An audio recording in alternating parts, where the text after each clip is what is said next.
మనకి కోపం వస్తే మనం ఎవరిని చూపిస్తాం? ఎవరైతే పడతారు అనుకుంటారో వాళ్ళ దగ్గర చూస్తాం. ఇలాగే పెద్ద ఆఫీసర్ ఉన్నారన్నమాట.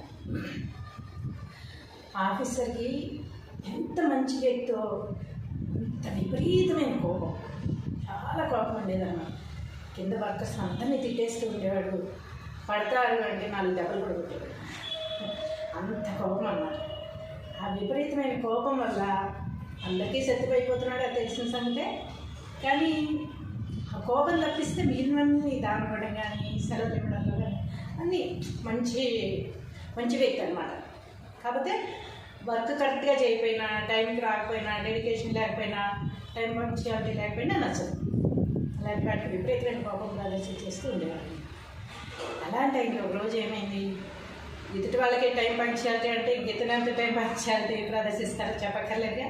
ఆ టైంకి వెళ్ళిపోవాలన్న హడావిడిలో టైం అయిపోయిందని టిఫిన్ గొప్ప తినేస్తున్నారు. తింటుంటే నాలుక కటక్ మనం కొరుకుపోయి రక్తం విపరీతంగా వచ్చేస్తాం. విపరీతమైన కోపం కూడా వచ్చేస్తుంది దాంతోపాటు. కానీ ఎవరిని చూపిస్తాడు ఆ కోపం? నాలుక తనదే, పళ్ళు తనవే. తన పళ్ళే తన నాలుకని కొరికేసింది.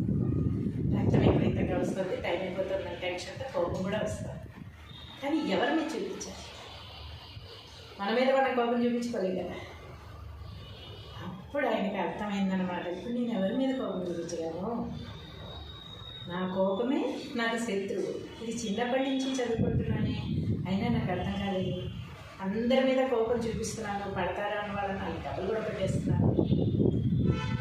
అంటే కోపం చూపించవచ్చు వీళ్ళ మీద, అన్న వాళ్ళ మీద, అందరి మీద కోపం చూపించేశాను. కానీ ఈరోజు నాలుక నాదే, పళ్ళు నాదే అయ్యేసరికి కోపం చూపించలేని పరిస్థితి అయిపోయిందని ఆయనకి ఆ నిమిషంలో జ్ఞానోదయం అయ్యి ఒకేసారి పోదు, నెమ్మదిగా తన కోపాన్ని తగ్గించుకుంటూ వచ్చారు.